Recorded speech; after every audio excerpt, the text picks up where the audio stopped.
What's the meaning of BPhil?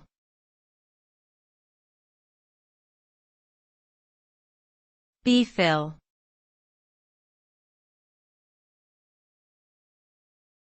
BPhil.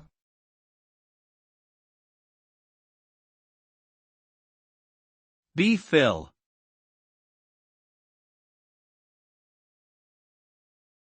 BPhil.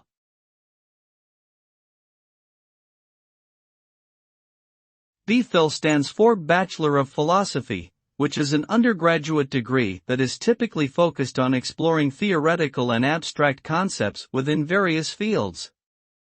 The degree program often includes courses in logic, ethics, metaphysics, epistemology, and the history of philosophy. The result of obtaining a BPhil degree can vary depending on the individual's goals and interests. Some graduates may go on to pursue further education in philosophy, while others may apply their critical thinking and analytical skills in a variety of fields, such as law, education, or business.